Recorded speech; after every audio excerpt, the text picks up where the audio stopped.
Hello friends, आज हम बात करने वाले हैं बेरियम एनीमा प्रोसीजर पे। ये जो बेरियम एनीमा प्रोसीजर हमारा होता है, ये हमारे पास में लार्ज बाउल एनीमा प्रोसीजर होता है। मतलब कि हमारे पास में जो लार्ज इंटेस्टाइन होती है, उस लार्ज इंटेस्टाइन का ये प्रोसीजर है। हमने बहुत सारे प्रोसीजर पढ़ लिए हैं, जैसे हमारे पास में barium swallow procedure, barium meal procedure, barium meal follow through procedure और उसके बाद में बेरियम मील फॉलो थ्रू का अल्टरनेट एंट्रोक्लाइसिस प्रोसीजर। अब हमारे पास में प्रोसीजर है लार्ज बाउल का। इसके अंदर पे हम लार्ज बाउल की स्टडी करने वाले हैं। इसके अंदर पे हम स्टार्ट करेंगे, हमारे पास में जो कंट्रास्ट दिया जाएगा वो रेक्टल रूट से दिया जाएगा और इसके अंदर पे जो सीकम है हमारे पास में, सीकम तक इसकी स्टडी की जाएगी। वही सेम थिंग हमारे पास में आईसी जंक्शन तक इसकी फिल्मिंग की जाएगी। ठीक है, तो ये जो प्रोसीजर है हमारे पास में, ये किस तरीके से किया जाएगा, क्या क्या इसके अंदर पे हमारी स्टडी होगी, कैसे प्रिपरेशन होगी, क्या हम इसके अंदर पे टेक्निक अप्लाई करेंगे, वही सारी चीज इसके अंदर पे हम आज देखेंगे। तो हम स्टार्ट करते हैं। सबसे पहले हमारे पास में लार्ज बाउल एनीमा के इसके इंट्रोडक्शन की बात कर लेते हैं। तो ये जो प्रोसीजर है हमारे पास में, ये हमारा रेडियोलॉजिकल प्रोसीजर है लार्ज बाउल का। किसका? लार्ज बाउल का। ठीक है, जैसे कि हमने आपको बताया। इसके अंदर पे हम क्या करेंगे, जो हमारे पास में स्टडी की जाएगी वो कोलोन की स्टडी की जाएगी रेक्टम तक। कहां तक की जाएगी? रेक्टम तक इसकी स्टडी की जाएगी। और इसके अंदर पे भी हम जो कंट्रास्ट यूज करेंगे वो हमारे पास में बेरियम ही होगा। कौन सा कंट्रास्ट होगा? बेरियम ही यूज होगा। और ये जो हमारे पास में प्रोसीजर किया जाएगा, सेम थिंग, ये हमारा सिंगल कंट्रास्ट स्टडी और डबल कंट्रास्ट स्टडी दोनों में परफॉर्म किया जाता है। मतलब इसको हम सिंगल कंट्रास्ट मेथड से भी देखेंगे और डबल कंट्रास्ट मेथड से भी देखेंगे। उसके बाद में हम बात कर लेते हैं कि इसके अंदर पे ये जो प्रोसीजर हमारे पास में है, इसके हमारे पास में कौन कौन से इंडिकेशन होंगे। तो अगर इसके इंडिकेशन की हम बात करें, देखो ये जो हमारा प्रोसीजर हो रहा है, ये प्रोसीजर हमारे पास में सिर्फ लार्ज इंटेस्टाइन का है। किसका है? सिर्फ लार्ज इंटेस्टाइन का। मतलब कि हम यहां से रेक्टल एनल कैनाल से हम अपना प्रोसीजर स्टार्ट करेंगे। कंट्रास्ट हमारा इस तरीके से ऊपर की तरफ पे आएगा और वो हमारे पास में सीकम तक आएगा और आईसी जंक्शन तक जाएगा। वहां तक की फिल्मिंग हम करेंगे, तो ये सारी की सारी फिल्मिंग हमारे पास में हो जाएगी। ठीक है, तो इसी के ही हम इंडिकेशन की बात करते हैं। तो सबसे पहले इसके इंडिकेशन की अगर बात करी जाए तो इसके अंदर पे हमारे पास में हो सकता है सस्पेक्टेड मास। मतलब कि हमारे पास में किसी का अननेसेसरी मास ग्रोथ हो रहा है तो वो हमारे पास में हो सकता है। पॉलिप्स हमारे पास में हो सकता है, लार्ज इंटेस्टाइन के अंदर पे पॉलिप्स। ठीक है, उसके बाद में चेंज इन बाउल हैबिट्स। मतलब कि हमारे पास में ये बहुत सारी कंडीशंस की वजह से हो जाता है। चेंज इन बाउल हैबिट्स मतलब कि इसके अंदर पे डाइट की वजह से ये हो जाएगा, या किसी भी चीज़ की मैकेनिकल एक्सचेंज की वजह से ये हो सकता है, मेटाबॉलिक चेंजेस की वजह से ये हो सकता है। ठीक है, इसके अंदर पे बहुत सारी डिजीज आ जाती है, जैसे डायरिया हो गया या और भी बहुत सारी ऐसी हमारी लार्ज इंटेस्टाइन से रिलेटेड डिजीज। तो आप इसको जाके देख सकते हैं। उसके बाद में अगर किसी को एब्डोमिनल पेन हो रहा है, देखो एब्डोमिनल पेन का रीजन है हमारे पास में, ये हमारे पास में साइन एंड सिम्टम्स पे डिपेंड करता है। हमने बात करी थी बेरियम मील में, तो वहां पे भी एब्डोमिनल पेन पे बात करी थी। बीएमएफटी में बात करी थी, तो बीएमएफटी में हमने इसके डिपेंड करा था हमारे पास में एब्डोमिनल पेन। अगर यहाँ पे हमारे पास में एब्डोमिनल पेन है, उसके अंदर पे भी हम according to sign and symptoms यहाँ पे सजेस्ट कर सकते हैं कि हमारे पास में जो है लार्ज इंटेस्टाइन का जो हमारा बेरियम एनीमा प्रोसीजर है वो हम कर सकते हैं। उसके बाद में अगर किसी को क्रॉनिक डायरिया है, मतलब उसको डायरिया हो रहा है बहुत लंबे टाइम से और ये कंटिन्यूअस है, ठीक है ना, ये कैसा है? कंटिन्यूअस है। तो इस कंडीशन में भी हम क्या कर सकते हैं? बेरियम एनीमा प्रोसीजर कर सकते हैं, लार्ज बाउल एनीमा प्रोसीजर। उसके बाद में अगर किसी को रेक्टम से ब्लीडिंग हो रही है तो उसके लिए भी हम कर सकते हैं, और ये डिपेंड करता है, ये हमारे पास में इंजरी की वजह से भी हो सकता है और दूसरी पैथोलॉजिकल कंडीशंस भी हो सकता है। उसके बाद में अगर हमारे पास में डाइवर्टिकुलोसिस अगर किसी के पास किसी को हो गया है, इसके बारे में हमने पहले भी बात करी है कि ये हमारे पास में एक पैच लाइक स्ट्रक्चर बन जाता है। मतलब हमारी इंटेस्टाइन ऐसे सीधे है लेकिन उसके अंदर पे कुछ ऐसा पैच बन जाता है, वही हमारे पास में यहाँ पे क्या कहलाता है? डाइवर्टिकुलोसिस उसको हम कहते हैं, डाइवर्टिकुलाइटिस हम उसको बोलते हैं। ठीक है, उसके बाद में हमारे पास में एक डिजीज है melena. Melena is a very important for large intestine. इसके अंदर पे जो हमारे पास में जो स्टूल होता है, मतलब जो फीकल मेटल पास होता है, वो या तो ब्लैक आना स्टार्ट हो जाएगा, ठीक है, या उसके साथ में क्या है? ब्लड आएगा। जो हमारा स्टूल है वो कैसा आएगा? ब्लडी आएगा, मतलब ब्लड उसके साथ में आएगा, या फिर वो ब्लैक आएगी। ठीक है, अगर ऐसी कंडीशन आ रही है तो उसमें पॉसिबिलिटी है कि मेलेना डिजीज हो सकती है। उसके बाद में लार्ज इंटेस्टाइन वॉल्वुलस, अगर ये हमारे पास में एक डिजीज ऐसी होती है, मतलब ये इंटेस्टाइन हमें कुछ इस तरीके की दिखाई दे रही है, यही इंटेस्टाइन हमारे पास में क्या हो जाती है? कुछ इस तरीके से ट्विस्टेड हो जाती है। क्या हो जाती है, ट्विस्टेड हो जाती है। ये इस तरीके से मैं आपको दिखा देता हूँ, ये कुछ इस तरीके से हमारे पास में क्या हो जाती है, ट्विस्टेड हो जाती है। मतलब ये मान लीजिए हमारे पास में हमारी लार्ज इंटेस्टाइन है और ये लार्ज इंटेस्टाइन हमारी कुछ इस तरीके से ट्विस्ट होगी, आपस में ही ट्विस्ट हो गई, ठीक है। तो इसे हमारे पास में कहा जाता है लार्ज इंटेस्टाइन वॉल्वुलस। क्या कहा जाता है, लार्ज इंटेस्टाइनल वॉल्वुलस, ट्विस्ट हो जाती है इसके अंदर पे हमारे पास में हमारी लार्ज इंटेस्टाइन। उसके बाद में अगर किसी को पार्शियल ऑब्स्ट्रक्शन है तो उसमें भी हम क्या कर सकते हैं, अपना जो हमारे पास में हमारा लार्ज बाउल एनिमा है उसका प्रोसीजर यहाँ पे परफॉर्म कर सकते हैं। तो ये हमारे पास में इसके इंडिकेशंस है, और भी बहुत सारे इंडिकेशंस हम इसके अलग अलग तरीके से अलग अलग पैथोलॉजिकल कंडीशन से कर सकते हैं। ये हमारे पास में एक मोस्ट कॉमन कंडीशंस हमने यहाँ पे डिस्कस कर लिए। उसके बाद में हम बात करते हैं इसके कॉन्ट्रा इंडिकेशन पे। तो अगर हमारे पास में ये कंडीशंस होगी तो इस कंडीशन में हम barium enema procedure, large bowel enema procedure नहीं कर सकते। वो कौन कौन सी कंडीशन होगी, सबसे पहले हमारे पास में अगर किसी को पाइल्स है और वो ब्लीडिंग पाइल्स है, मतलब कि कोई पाइल्स, किसी पेशेंट को पाइल्स है और वो हमारे पास में पेशेंट को जो है कंटिन्यूअसली उसमें से ब्लीडिंग आ रही है, तो उस कंडीशन में हम उसको बेरियम एनीमा प्रोसीजर नहीं करेंगे। या फिर अगर किसी की बायोप्सी हुई है, अभी रिसेंट बायोप्सी किसी की हुई है, तो उस कंडीशन में भी हम उसको बेरियम एनीमा प्रोसीजर सजेस्ट नहीं करेंगे। रीजन क्या है कि जब हम बायोप्सी करते हैं तो हम वहां पे निडल डाल के वहां से सैंपल कलेक्ट करते हैं। तो हमने जब निडल डाला तो उसकी वजह से हमारे इंटेस्टाइन के अंदर पे क्या हो गया, होल हो गया। अब वहां से अगर हम कंट्रास्ट डालेंगे तो वो कंट्रास्ट हमारा क्या होगा, वहां से परफोरेट होके हमारा पेरिटोनियल कैविटी में जाएगा, जिसकी वजह से हम यहाँ पे रिसेंट बायोप्सी के अंदर पे भी बेरियम एनीमा प्रोसीजर नहीं कर सकते।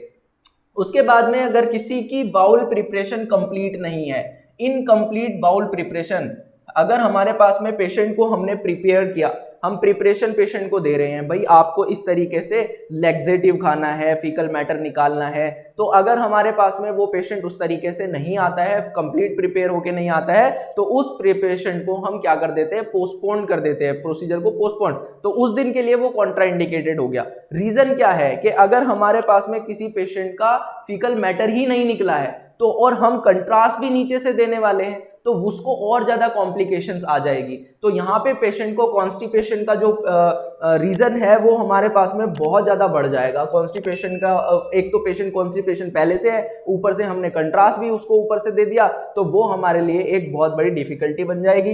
इसी वजह से हमारे पास में अगर इनकम्प्लीट बाउल प्रिपरेशन है तो वहां पे हम बेरियम एनीमा प्रोसीजर को उस दिन के लिए पोस्टपोनेड कर देते हैं, फिर नेक्स्ट डे के लिए हम उसको सजेस्ट करेंगे, बाउल प्रिपेयर होके आ जाएगी तब हम उसको करेंगे। उसके बाद में अगर सस्पेक्टेड फिस्टुला है, क्या है, सस्पेक्टेड फिस्टुला है, जैसे हमारे पास में रेक्टोवेसाइकल फिस्टुला है, तो इस कंडीशन में भी हम पेशेंट को यहाँ पे बेरियम नहीं देंगे। क्या नहीं करेंगे, बेरियम हम इस प्रोसीजर में पेशेंट को नहीं देंगे। तो ये हमारे पास में मोस्ट कॉमन फिस्टुला होता है, रेक्टोवेसाइकल फिस्टुला।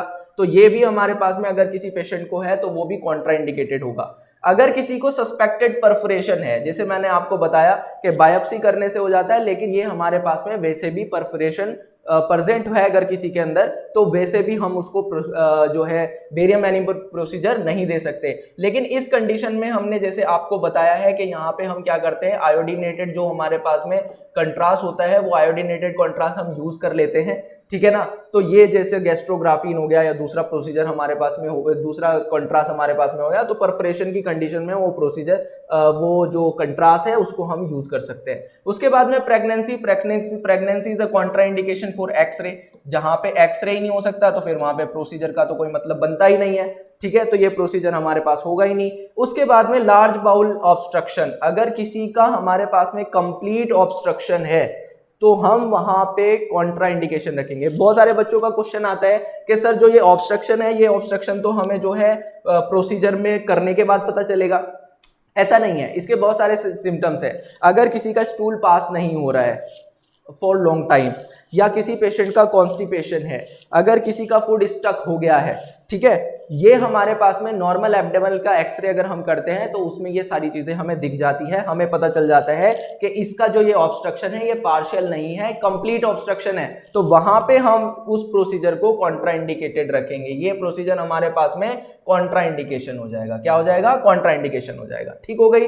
तो ये थी हमारे पास में लार्ज बाउल एनीमा की कॉन्ट्राइंडिकेशन। अब हम बात कर लेते हैं इसके अंदर पे इक्विपमेंट्स की, कि इसके अंदर पे कौन कौन से इक्विपमेंट यूज करे जाएंगे। सबसे पहले हम फ्लोरोस्कोपी पे, ये हमारे पास में प्रोसीजर हो रहा है तो फ्लोरोस्कोपी यूनिट हमें चाहिए होगी। उसके साथ में टिल्टिंग टेबल हमारे पास में होनी चाहिए और स्पॉट फिल्म डिवाइस होना चाहिए। कैसा होना चाहिए? Spot film device. और इसके अंदर पे ऑटोमेटिक फिल्म चेंजर होना चाहिए। क्या होना चाहिए? हाँ, ऑटोमेटिक फिल्म चेंजर AFC इसके अंदर पे अवेलेबल होना चाहिए, जिसके अंदर पे मतलब अपने आप पे फिल्म चेंज हम कर सके। कैसेट जो हमारी है वो multiple number of film changes यहाँ पे होती रहे, वो हमने आपको बता रखा है वो क्या होता है, कैसे होता है। फ्लोरोस्कोपी में जाके आप उसको देख सकते हैं। उसके बाद में जो बेरियम एनीमा का बैग है हमारे पास में, वो हमारे पास में होना चाहिए। उसके अंदर पे वाइट ट्यूबिंग होनी चाहिए, allow for flow of the dense barium. मतलब कि हमारे पास में जो हम बेरियम एनीमा बैग रखेंगे, ये देख रहे हो आप, ये हमारे पास में बेरियम एनीमा बैग है और इसके अंदर पे जो ये ट्यूब है ये हमारे पास में वाइट ट्यूब होनी चाहिए, जिसके अंदर से हमारा जो डेंस बेरियम है, मतलब कि हाई डेंसिटी वाला जो हमारे पास में बेरियम होगा वो भी आराम से फ्लो कर सके। इसलिए हम क्या करेंगे, यहाँ पे जो हमारी ट्यूबिंग होगी वो वाइट ट्यूबिंग हम रखेंगे। कैसी रखेंगे?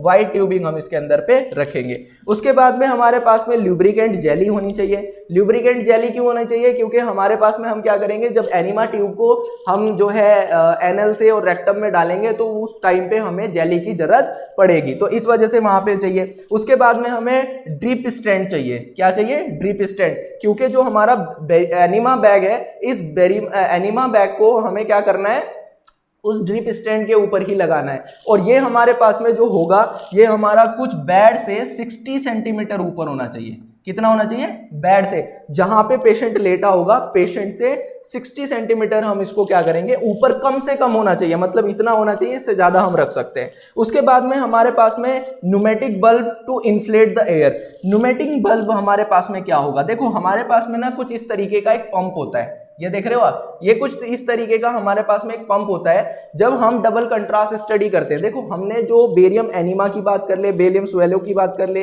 बेरियम मील फॉलो थ्रू की बात कर ले, उसके अंदर पे जो हमने डबल कंट्रास्ट स्टडी यूज करी थी, उसके अंदर पे हमने पेशेंट को कोई एजेंट दिया था, जैसे कार्बेक्स ग्रेन्यूल्स, गैस प्रोड्यूसिंग एजेंट हमने वहां पे पेशेंट को दिए थे, जिससे गैस प्रोड्यूस हुई थी। अब यहाँ पे हमें गैस प्रोड्यूस कराने की आवश्यकता नहीं, हम क्या करेंगे, पेशेंट को यहाँ पे पंप के थ्रू क्या कर देंगे, हम एयर दे देंगे पेशेंट को। तो वहां पे पूरी जो एयर होगी वो इन्फ्लेट हो जाएगी, तो पूरी फैल जाएगी, जिसकी वजह से हमारा जो कंट्रास्ट होगा अच्छे से कोटेड हो जाएगा, और अच्छे से कोटेड होने के बाद हम वहां पे फिल्मिंग कर सकते हैं। इसीलिए यहाँ पे हम जो डबल कंट्रास्ट में यूज करेंगे वो हमारे पास में न्यूमेटिक बल्ब होगा। क्या होगा? न्यूमेटिक बल्ब होगा। मतलब ये इस तरीके से हम इसको एयर भरते हैं और इसका जो आगे वाला हिस्सा है इसको हम रेक्टल एनल कैनाल में लगा देते हैं, और वहां से हमारे पास में हम उसके अंदर पे जो एयर है उसको इंसर्ट कर देते हैं। उसके बाद में हम बात करते हैं पेशेंट की प्रिपरेशन, कि हम पेशेंट को कैसे प्रिपेयर करेंगे। सेम थिंग हम क्या कर रहे हैं, यहाँ पे पेशेंट को 2 दिन पहले लो रेजिड्यूल डाइट के लिए बोल देंगे कि आपको जो है हल्का खाना खाना है, लिक्विड खाना आपको खाना है। ठीक है, इसे हमारे पास में 2 day prior to the examination, prior to the examination से पहले हम पेशेंट को रेजिड्यूल डाइट के लिए बोलेंगे कि आप जो भी खाओगे वो आपका कैसा होना चाहिए, हल्का फुल्का खाना होना चाहिए, लिक्विड खाना होना चाहिए। ठीक है, तो इस तरीके से हम पेशेंट को क्या बोलेंगे, खाने के लिए बोलेंगे। दूसरी, हमारे पास में पेशेंट को हम यहाँ लेग्जेटिव देंगे। क्या देंगे? लेग्जेटिव। लेग्जेटिव के लिए हम पेशेंट को यहाँ पे डल्कोलेक्स या गैसेक्स की टैबलेट्स दे सकते हैं। इससे क्या होता है कि हमारे पास में पेशेंट का जो फीकल मैटर है वो अच्छे से बहुत जल्दी से रिमूव हो जाता है। ठीक है, जिससे हमारे पास में पेशेंट को कोई भी कॉन्स्टिपेशन की कंडीशन ना रहे, आराम से उसका कंट्रास्ट जो है वो बाहर निकल जाए, उसका जो फीकल मैटर है वो आराम से क्या हो जाएगा, बाहर निकल जाएगा, और हमें हमारी जो इंटेस्टाइन है, लार्ज इंटेस्टाइन है, वो फुल प्रिपरेशन पे मिलेगी।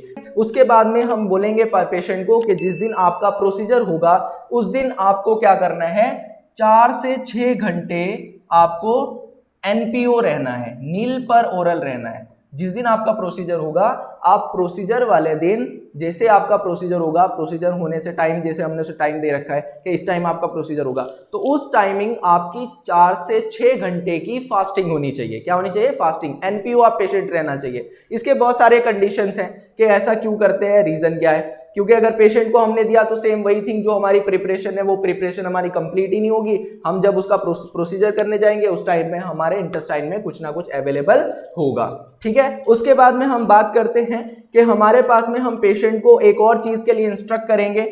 हम यहाँ पे इंस्ट्रक्ट करेंगे कि आपको स्मोकिंग नहीं करनी है और आपको च्युइंगम नहीं खाना है। क्या नहीं करना है? च्युइंगम नहीं खाना है। रीजन क्या है? अगर पेशेंट च्युइंगम खा लेता है तो इसकी वजह से जो हमारा म्यूकोजा है, म्यूकस लेयर है, उस म्यूकस लेयर पे हमारा बेरियम सल्फेट जो है वो अच्छे से कोटेड नहीं होगा, और अच्छे से कोटेड नहीं होगा तो उसकी इंफॉर्मेशन हमारे पास में आएगी नहीं, तो हमें क्या होगी, उसकी वजह से वहां पे प्रॉब्लम शो होगी। ठीक है, तो इसी वजह से हमें यहाँ पे पेशेंट को इस चीज के लिए भी इंस्ट्रक्ट कर देना है। ठीक है, उसके बाद में नेक्स्ट है हमारे पास में कि हमारा जो पेशेंट होगा उसको हमने इंस्ट्रक्ट कर देना है कि आपको मेटेलिक ऑब्जेक्ट जो भी आपके पास में है, ज्वेलरी है, उसको भी रिमूव करके आना है। क्या करके आना है? रिमूव करके आना है। उसी दिन हम उसको बोल देंगे कि अगर आपने कोई ज्वेलरी वगैरह डाली हुई है, कुछ भी है, तो ऐसी भी कोई भी चीज आप अपनी बॉडी पे नहीं डालेंगे, ये इंस्ट्रक्ट कर देंगे, वो पहले से उसको करके आएगा। वैसे भी अगर हमारे पास में कोई एक्सरे करवाने आता है, अगर उसके एरिया ऑफ इंटरेस्ट में कोई ज्वेलरी आ रही हो, मेटेलिक सरफेस आ रहा हो, मेटेलिक चीज आ रही हो, ऑब्जेक्ट आ रहा हो,